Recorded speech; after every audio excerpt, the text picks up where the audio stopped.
지금 부산에서 누군가 한우진을 사냥하고 있다면 그 사람은 엄마일까요? 아니면 가족일까요? 안녕하세요. 오늘 이야기는 박진석 회장이 드디어 고성이의 가면을 벗기기 위해 움직이기 시작하는 밤입니다. 영상 시작하기 전에 이 이야기 끝까지 함께 보실 분들은 구독과 좋아요 한 번만 눌러주세요. 여러분의 클릭이 다음 화를 더 빠르고 더 강하게 만들거든요. 그럼 숨 한 번 크게 쉬고 시작해 볼게요. 박영나의 목소리가 서재 공기를 찢고 들어왔는데요. 아빠, 지금 당장 움직이셔야 해요. 엄마가 사람 풀었어요. 부산에 있는 우진 오빠 찾으러요. 그 말이 끝나자 박진석 회장 손에 들려있던 만년필이 바닥에 탁 하고 떨어졌습니다. 박진석은 늘 회사에서 단호한 사람이었지만 그 순간만큼은 눈빛이 흔들렸어요. 딸 박영란은 그걸 놓치지 않았습니다. 오늘 박영란은 애교로 숨는 딸이 아니었습니다. 고성의 밑에서 살아남기 위해, 그리고 자신이 사랑하는 사람들을 지키기 위해 끝내 입을 연 딸이었죠. 영나야, 다시 말해봐.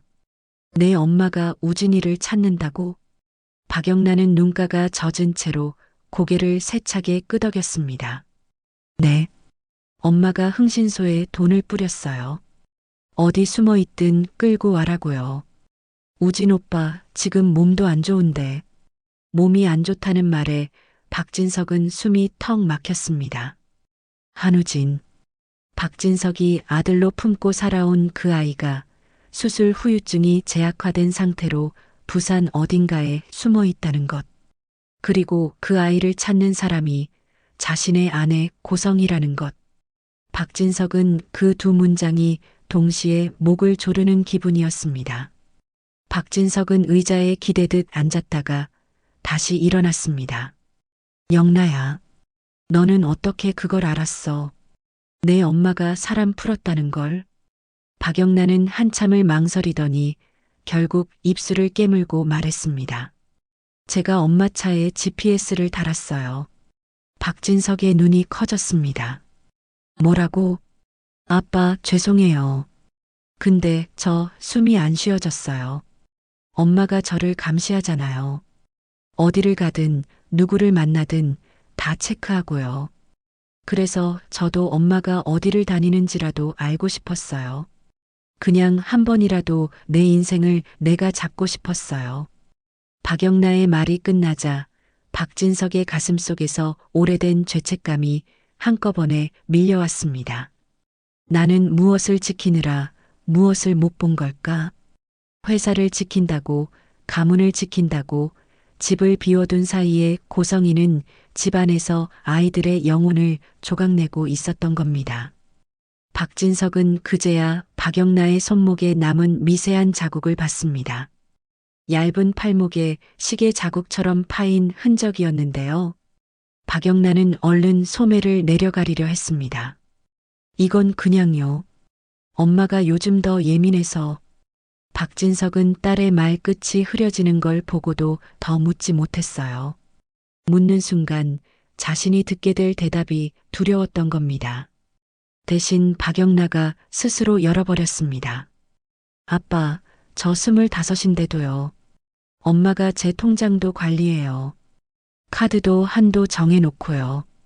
친구 만나면 누구랑 만났는지 사진 보내라고 해요.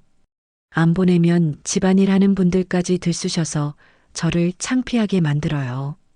박영나가 웃으며 말했는데 그 웃음은 사람을 더 아프게 했습니다. 저요, 그림 그릴 때만 숨 쉬는 것 같았거든요. 근데 엄마는 제 그림도 가문이랑 이미지에 맞춰야 한다고 했어요. 제가 좋아하는 색을 쓰면 싸구려 취향이라고 비웃고요.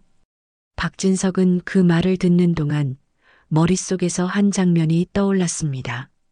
얼마 전 고성이가 영나가 요즘 왜 이렇게 예민해졌냐며 자신에게 툭 던지듯 말하던 날이요. 그때 박진석은 내가 좀 챙겨라는 말만 하고 회사로 나가버렸습니다.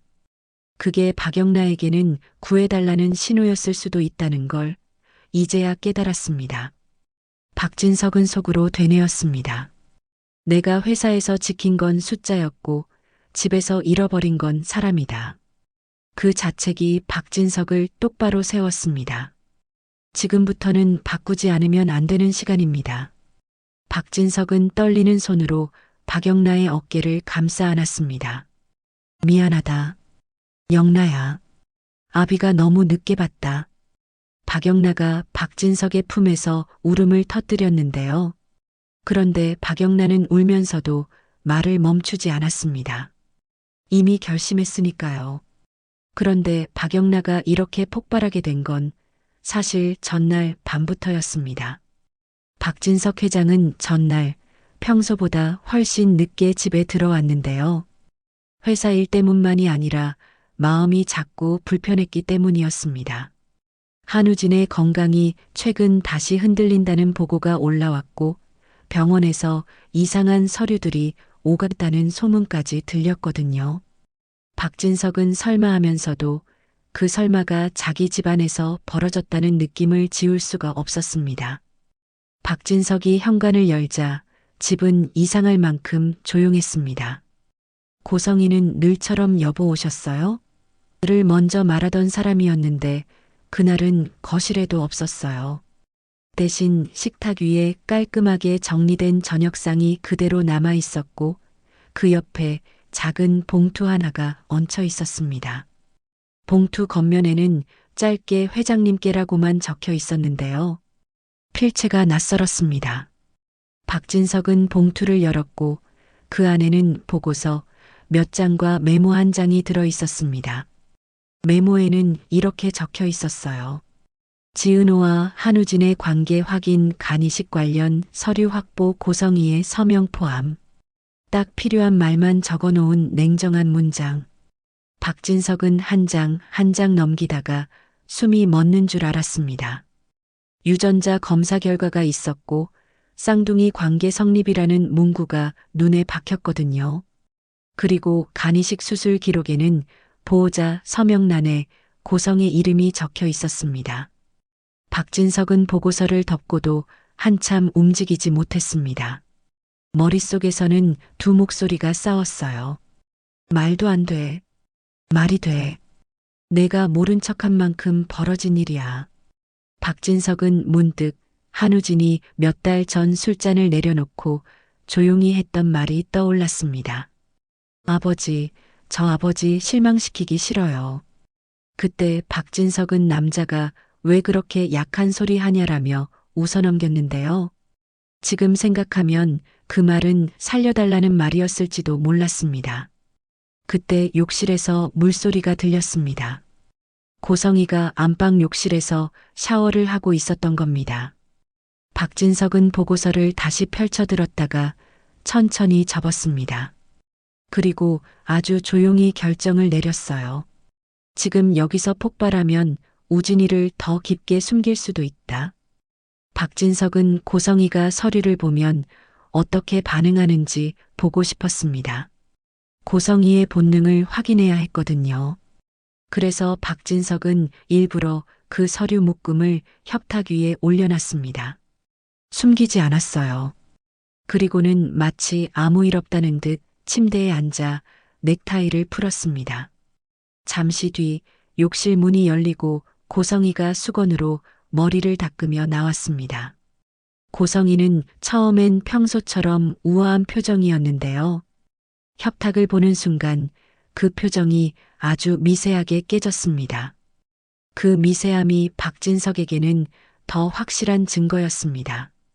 고성이는 웃으며 다가왔습니다. 여보, 오늘 많이 피곤하셨죠?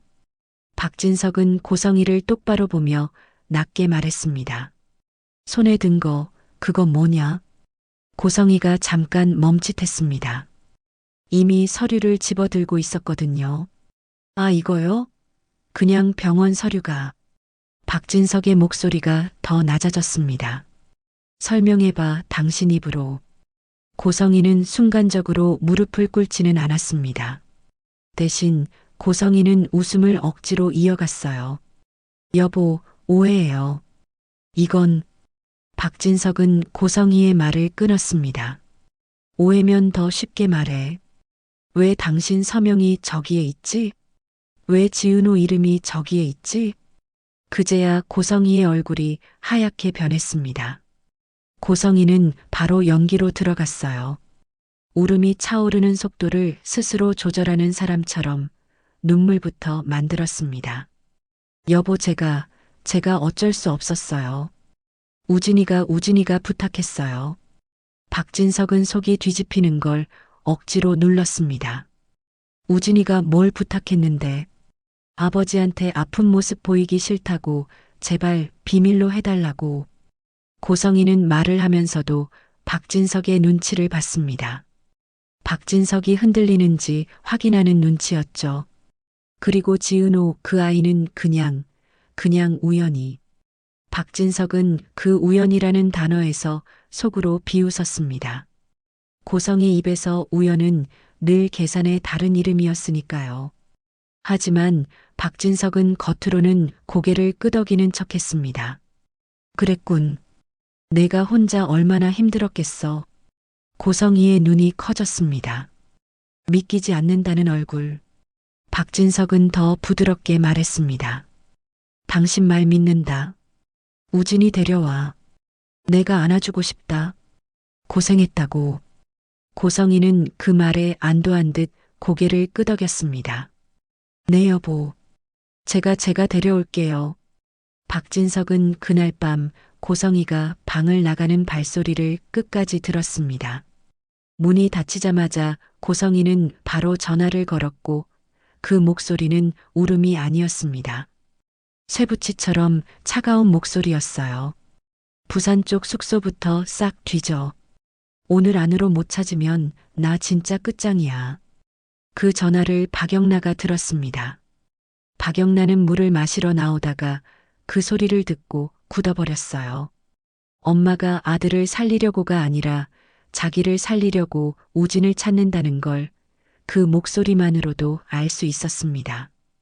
박영나는 방으로 뛰어들어가 휴대폰을 움켜쥐었습니다.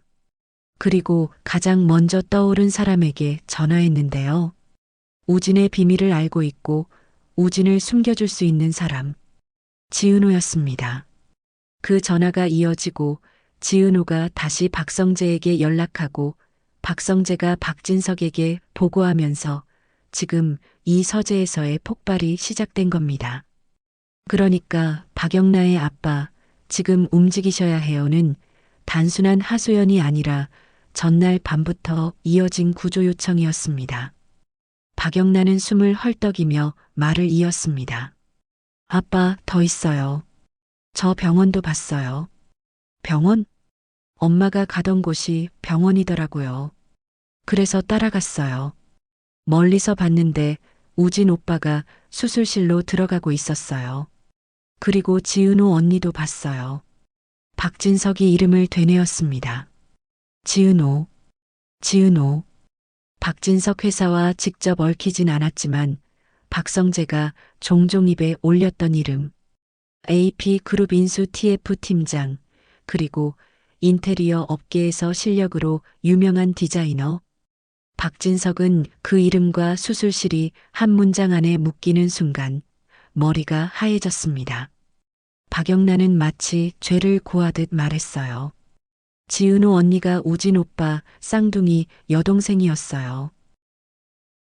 엄마가 두 사람 다 버렸다가 우진 오빠는 필요해지니까 다시 찾았고 은호 언니는 오빠 살리려고 이용했어요.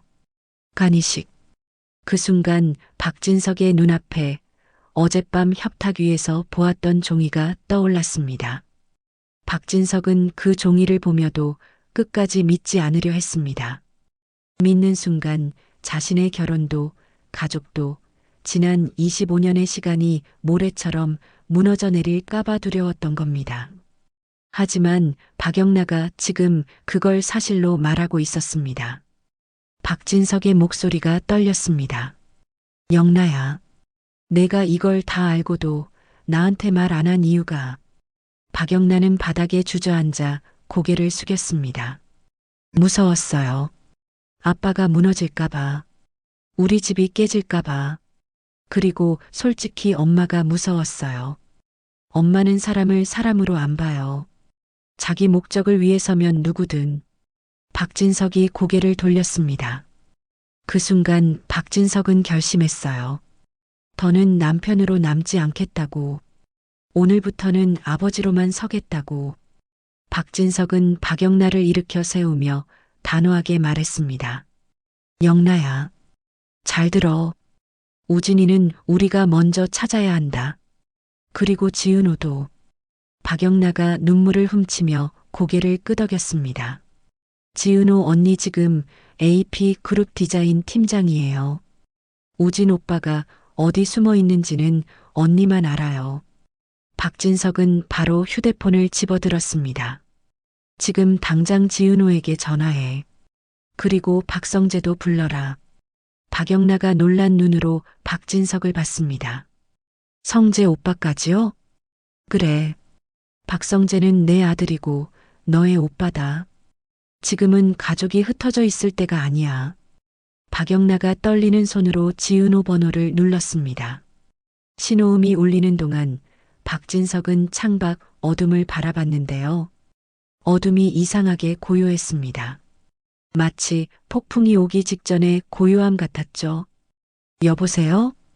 지은호의 목소리가 들렸습니다. 피곤과 긴장으로 한 겹 더 낮아진 목소리. 박영란은 숨이 찼지만 급하게 말했습니다. 언니나 박영란야. 엄마가 사람 풀었어. 부산 쪽으로 우진 오빠 찾고 있어. 전화기 너머로 숨이 멈추는 소리가 잠깐 들렸고 지은호가 낮게 물었습니다. 박영란 회장님은 알아? 박영란가 눈을 질끈 감았습니다. 알아요. 아빠가 지금 당장 부산 내려가신대. 그때 박진석이 휴대폰을 받아들었습니다. 지은호 씨, 나 박진석입니다. 지은호는 한참 말이 없었습니다. 박진석은 그 침묵 속에서 지은호가 얼마나 많은 걸 삼켜왔는지 느껴졌어요. 박진석은 천천히 그러나 분명하게 말했습니다. 우진이를 지키겠습니다. 그리고 지은호 씨도 지키겠습니다. 내가 늦었지만 지금부터는 방관하지 않겠습니다. 지은호의 목소리가 아주 작게 떨렸습니다.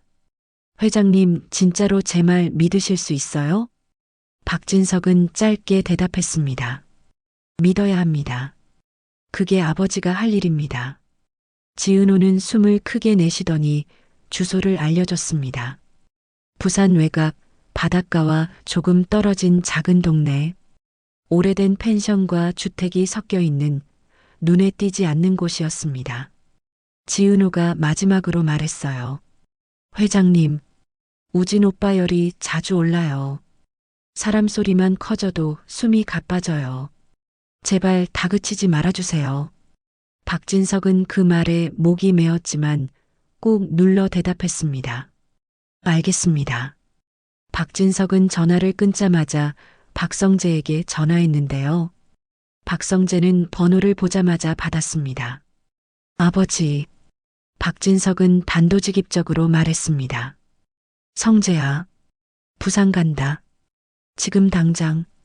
고성이가 우진이를 잡으려고 움직였다. 박성재가 짧게 숨을 들이켰습니다. 제가 운전할게요. 박진석은 고개를 끄덕였습니다. 그리고 너 이 지역에게도 연락해라. 박성재가 잠깐 머뭇했습니다. 이 지역이요? 지은호 곁을 지켜줄 사람이 필요하다. 지은호가 흔들리면 우진이도 무너진다. 박성재의 목소리가 낮아졌습니다. 알겠어요. 그렇게 박진석과 박성재와 박영란은 새벽에 차를 타고 부산으로 향했습니다. 차 안에서 박영란은 계속 손을 꼼지락거렸고 박진석은 자꾸만 룸미러로 딸을 봤습니다. 박진석은 그제야 알았어요. 박영란은 지금껏 혼자 전쟁을 치르고 있었던 겁니다. 고성희에게서 살아남기 위해서요. 부산에 도착했을 때 하늘은 잿빛이었고 바람은 차가웠습니다. 내비게이션이 안내한 곳은 큰 간판도 없는 낡은 펜션이었습니다. 박성재가 차를 세우자 박진석은 문을 열기도 전에 손이 떨렸습니다. 내가 어떤 얼굴로 우진이를 봐야 하지. 그런데 문을 열고 내리자마자 펜션 문이 먼저 열렸습니다. 한우진이 나왔습니다. 그 모습이 박진석 가슴을 찢었는데요. 예전에 깔끔한 한우진이 아니었습니다. 수염이 조금 자랐고 얼굴은 야위었고 눈밑은 검었습니다. 손목은 얇아졌고 숨은 짧았습니다. 한우진은 박진석을 보자마자 얼어붙었습니다. 아버지. 한우진의 목소리는 갈라져 있었습니다. 한우진은 고개를 숙였습니다. 죄송해요. 아버지. 제가 도망가서. 하지만 박진석은 그 자리에서 한우진을 끌어안았습니다. 우진아. 미안하다. 내가 그 지경이 되도록 내가 몰랐다. 박진석의 품에서 한우진이 무너졌습니다. 한우진은 참아왔던 울음을 터뜨리며 말했습니다. 아버지, 저는 무서웠어요. 엄마가 아니 그 사람이. 박진석이 더 꽉 안았습니다. 이제 괜찮다. 이제는 아비가 막는다. 그때 뒤에서 지은호가 조심스럽게 걸어 나왔습니다. 지은호는 한우진을 바라보며 손을 뻗었다가 망설였습니다. 너무 오래 기다린 순간이라 손끝이 떨렸거든요. 한우진이 그 손을 먼저 잡았습니다. 은호야. 지은호의 눈에서 눈물이 주르륵 흘렀습니다. 오빠, 이제 도망가지 마. 제발. 박영나도 한우진에게 다가와 울먹였습니다. 오빠, 미안해. 내가 너무 늦게 말했어. 한우진은 박영나의 머리를 쓰다듬었습니다. 영나야. 내 탓 아니야. 그 장면을 박성재가 보고 있었는데요. 박성재는 입술을 꽉 물었습니다. 박성재는 늘 고성희의 그림자 속에서 버텨온 사람이었습니다. 그래서 더 분노했습니다. 왜 이 집은 늘 아이들이 먼저 무너져야 하냐고요. 그때 이지혁에게서 전화가 왔습니다. 박성재가 받았고 이지혁 목소리는 차가웠습니다. 나도 부산으로 간다. 지은호 씨는? 박성재가 대답했습니다. 이미 도착했어. 우진이 곁에 있어. 이지혁이 짧게 말했습니다. 그럼 좋아. 나도 바로 합류한다.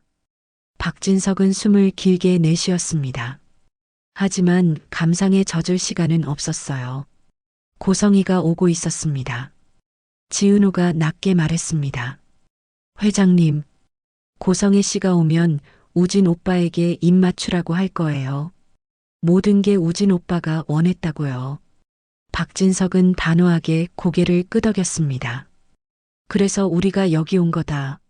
우진아, 넌 그 사람 말 다 들어주는 척해라. 한우진이 겁먹은 눈으로 물었습니다. 아버지, 제가 할 수 있을까요? 박진석이 한우진의 어깨를 꽉 잡았습니다. 할 수 있다. 내 뒤에 우리가 있다. 박진석과 박성재와 박영나 그리고 지은호는 문 하나를 사이에 둔 방으로 들어가 숨었습니다. 문틈을 조금 열어 거실 소리가 들리게 했는데요.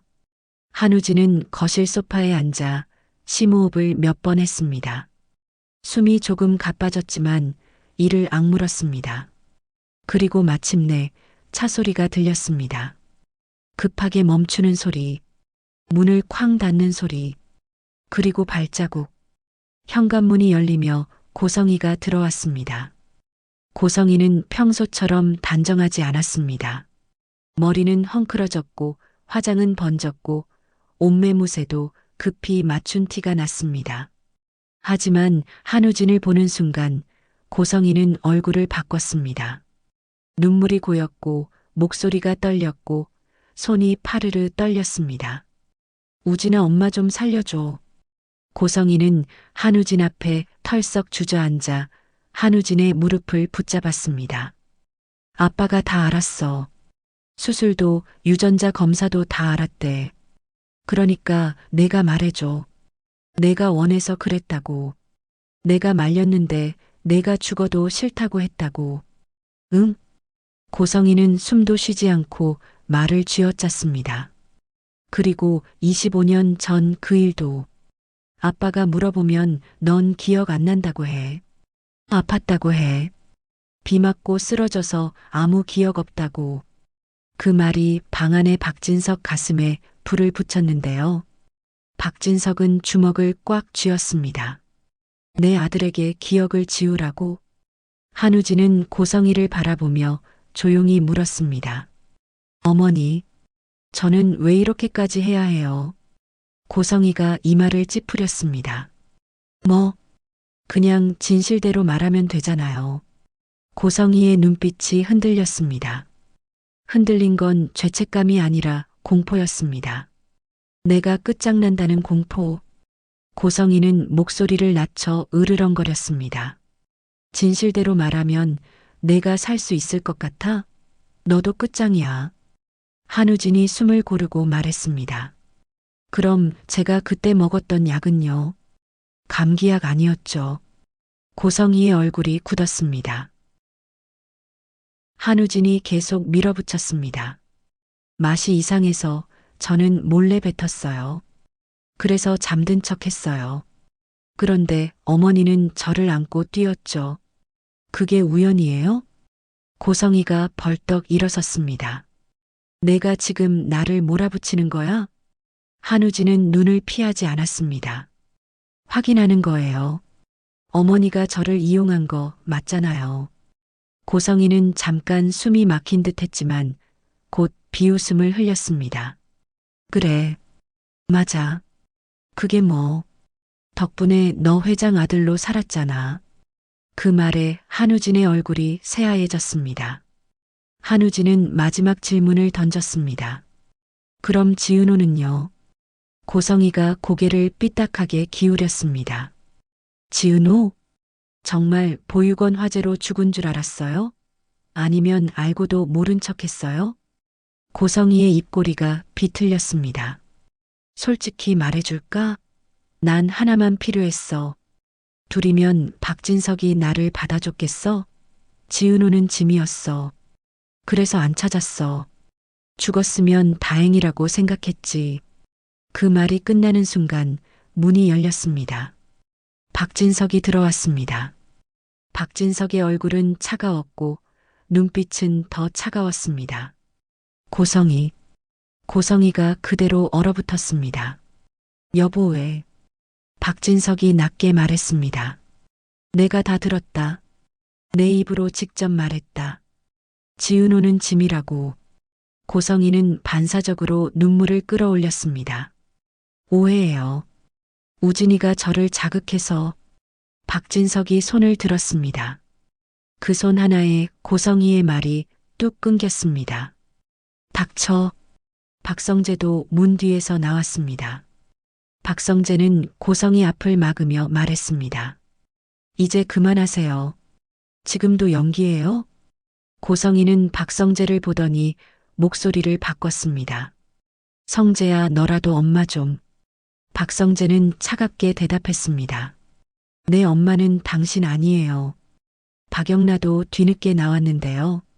박영나는 고성이를 보지 못하고 고개를 돌렸습니다. 눈물이 흘렀지만 오늘은 무너지지 않겠다는 표정이었습니다. 지은호는 천천히 고성이 앞으로 걸어 나왔습니다. 지은호의 목소리는 조용했지만 단단했습니다. 고성애 씨, 제가는 당신을 살리려고 준 게 아니에요. 오빠를 살리려고 준 거예요. 그러니까 착각하지 마세요. 고성이는 순간 멍해졌지만 곧 이를 갈았습니다. 내가 뭘 안다고. 박진석이 선언했습니다. 고성이, 오늘부로 너는 내 아내가 아니다. 그리고 내 집안에서 나가라. 고성이는 기가 막힌 듯 웃었습니다. 나가? 내가 여기까지 어떻게 왔는데? 박진석이 한치도 흔들리지 않고 말했습니다. 내가 어떻게 왔는지 이제 세상에 다 보여주겠다. 그 말에 고성이의 눈빛이 바뀌었습니다. 고성이는 박진석을 노려보며 낮게 말했습니다. 좋아. 그럼 나도 가만히 있지 않을게. 박진석, 당신 집안에 당신도 모르는 비밀이 하나 더 있어. 그거 터지면 당신도 끝장이야. 그 말에 방 안 공기가 얼어붙었습니다. 박성재도 한우진도 지은호도 박영라도 숨을 멈췄습니다. 고성이는 문 쪽으로 물러나며 비웃었습니다. 오늘은 물러나 줄게. 근데 끝난 거 아니야. 그리고 고성이는 사라졌습니다. 고성이가 사라진 뒤 거실에는 한동안 아무도 말을 못했습니다. 말 한마디가 또 누군가를 무너뜨릴까봐 다들 숨을 죽였거든요. 가장 먼저 무너진 건 한우진이었습니다. 한우진은 소파 끝을 잡고 버티다가 갑자기 얼굴이 창백해지더니 숨을 제대로 못 쉬기 시작했어요. 아버지 숨이. 지은호가 바로 한우진 옆에 무릎을 꿇었습니다. 오빠, 천천히. 여기 봐. 내 손 봐. 따라해. 하나, 둘, 셋. 지은호의 손이 떨렸지만 목소리는 최대한 안정적으로 유지했습니다. 지은호도 알고 있거든요. 지금 우진이에게 필요한 건 설명이 아니라 안전이라는 걸요. 박진석은 그 모습을 보며 턱이 굳었습니다. 분노와 죄책감이 동시에 올라왔지만 지금은 우진부터 살려야 했습니다. 박성재가 급히 물을 가져왔고 박영란은 휴대폰을 손에서 놓지 못한 채 주변을 살폈습니다. 엄마, 아니 고성이가 다시 사람 보내면 어떡해요? 박진석이 단호하게 말했습니다. 못 보낸다. 내가 먼저 막는다. 박진석은 바로 전화를 걸었습니다. 회사 법무팀과 경호팀, 그리고 자신이 신뢰하는 외부 변호사에게요. 박진석의 지시는 짧고 날카로웠습니다. 지금부터 고성의 이름으로 된 카드, 계좌, 차량 사용 전부 정지, 내 집 출입도 전면 금지, 그리고 흥신소 쪽 움직임 파악해. 박성재가 옆에서 듣다가 물었습니다. 아버지, 이렇게까지 하면 고성이가 더 날뛰지 않을까요? 박진석은 고개를 돌려 박성재를 봤습니다. 날뛰게도 이번엔 내가 참지 않는다. 지은호가 조심스럽게 말을 보탰습니다. 회장님, 고성애 씨는 늘 돈이 막히면 다른 칼을 꺼냈어요. 사람, 소문, 협박. 박진석이 씁쓸하게 웃었습니다. 그래서 더 빨리 끝내야 한다. 한우진의 호흡이 조금 가라앉았을 때 박진석은 조용히 한우진 앞에 앉았습니다. 우진아, 내가 원하는 대로 해라. 서울로 당장 올라가기 싫으면 여기서 며칠 더 쉬어도 된다. 한우진이 고개를 저었습니다. 아버지, 이제 도망치기 싫어요. 다 끝내고 싶어요. 그 말에 박진석은 한우진의 손을 꽉 잡았습니다. 좋다. 그럼 올라가서 끝내자. 근데 그 전에 약속 하나만 하자. 뭔데요? 내 몸이 먼저다. 숨가 빠지면 멈추고 열 오르면 바로 병원 가고. 넌 이번 전쟁의 증거가 아니라 내 아들이야. 지은호는 그 말을 듣고 눈을 내리깔았습니다. 지은호 속에는 아직 죄책감이 남아 있었거든요. 내가 간을 주지 않았으면. 하지만 지은호는 곧 스스로를 붙잡았습니다. 아니, 내가 준 건 간이 아니라 오빠가 살아갈 시간이다. 그 시간을 지키려면 지금은 무너지면 안 됩니다. 그들은 해 뜨기 전에 서울로 올라왔습니다. 차 안에서는 누구도 크게 말하지 않았지만 서로의 존재를 계속 확인했어요. 한우진이 숨을 고르면 지은호가 눈빛으로 괜찮아? 를 물었고 박진석은 룸미러로 한우진을 보고 또 봤습니다. 박영란은 창밖을 보며 손톱을 물어뜯었습니다. 엄마가 어디서 어떤 칼을 꺼낼지 너무 잘 알았으니까요. 서울 저택에 도착하자마자 박진석은 아이들을 거실 식탁에 앉혔습니다. 다들 나랑 약속하자. 박진석은 한 사람씩 이름을 불렀습니다. 일부러였습니다. 흔들리는 마음을 붙잡는 가장 쉬운 방법이 이름이니까요. 한우진, 지은호, 박성재, 박영나, 박진석은 숨을 고르고 말했습니다. 오늘부터 이 집에는 고성이의 자리 없다. 그리고 너희는 누구의 허락을 받고 숨 쉬는 사람들이 아니다. 내가 늦었지만 지금부터는 내가 너희 편이다. 그 말에 박영나가 참아왔던 눈물을 또 쏟아냈습니다. 박진석은 딸의 울음이 싫지 않았습니다. 그 울음이 살아있다는 증거였거든요. 하지만 그 순간 집 밖에서 자동차 급정거 소리가 들렸습니다. 박영나가 먼저 굳었습니다. 엄마, 현관문이 열리기 전에 박진석이 경호원에게 손짓했습니다. 문 열지 마. 박진석은 아이들에게 짧게 말했습니다. 걱정하지 마. 오늘은 내가 막는다. 고성이는 결국 집 안으로 들어오지 못했습니다. 출입이 막힌 걸 확인한 순간 고성이는 방향을 틀었습니다. 고성이가 향한 곳은 집이 아니었습니다. 돈이었습니다. 고성이는 자신만 아는 개인 금고가 있었습니다. 은행도 아니고 회사도 아니고 아예 이름을 빌려놓은 보관소였어요. 그 안에는 현금과 귀금속 그리고 자신의 입을 지켜줄 비밀 장부가 들어 있었습니다. 고성이는 그게 마지막 줄이라고 믿었습니다. 그런데 고성이가 금고 문을 여는 순간 고성이는 웃음도 울음도 아닌 소리를 냈습니다. 텅 비어 있었거든요. 너무 깨끗해서 더 무서운 그런 텅 빈 금고였습니다. 고성이가 손을 허공에 휘젓고 있는데 뒤에서 박진석 목소리가 들렸습니다. 찾는 거 그거냐? 고성이가 돌아보며 비명을 질렀습니다. 당신이 내 돈 가져갔어. 박진석은 차갑게 말했습니다. 내 돈 아니다.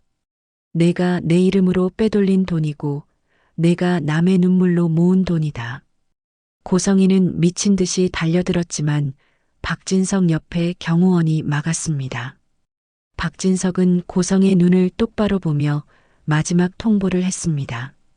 그 돈 오늘 아침에 이미 회수했고 너 이름 없이 사회로 흘려보냈다.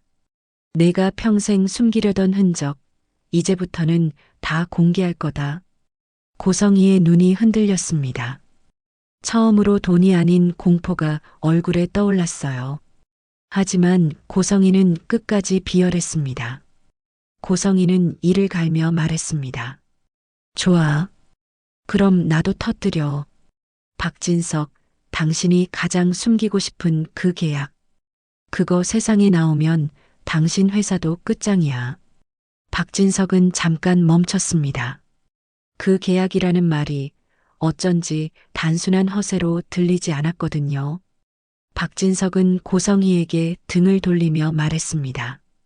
터뜨려봐. 대신 너도 같이 끝난다. 고성이는 웃었지만 그 웃음은 떨리고 있었습니다. 그 순간 박진석은 확신했습니다. 고성이는 아직 뭔가를 쥐고 있습니다. 그리고 그건 가족이 아니라 회사 쪽일 가능성이 큽니다. 그날 오후 박진석 저택에는 한 사람이 더 들어왔습니다. 이지혁이었는데요. 박성재의 전화 한 통에 바로 달려온 겁니다. 이지혁은 거실에 들어서자마자 지은호부터 봤습니다.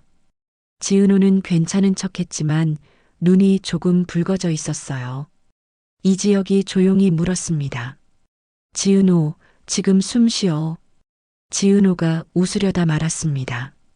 그 한마디가 지은호가 오늘 하루 내내 잊고 있던 나도 사람이다라는 감각을 되살렸거든요. 지은호는 아주 작게 고개를 끄덕였습니다. 응. 근데 아직 끝난 거 아니지? 이지혁이 짧게 대답했습니다. 끝나게 만들면 돼. 박진석은 이지혁을 바라보며 처음으로 제대로 인사했습니다. 이지혁 대표, 오늘은 고맙습니다. 이지혁은 고개를 숙여 예의를 갖추되 말은 솔직했습니다. 회장님, 고성애 쪽은 사람을 쓸 겁니다. 소문도 쓸 거고요. 지은호 이름이 언론에 오르내리면 AP 인수도 흔들릴 수 있어요. 박진석이 단호하게 말했습니다. 그래서 내가 먼저 움직인다. 가족도 회사도. 박성재가 이를 악물었습니다. 이제 우리도 당하는 쪽만은 아닙니다. 그 말을 마치자 거실 공기가 바뀌었습니다.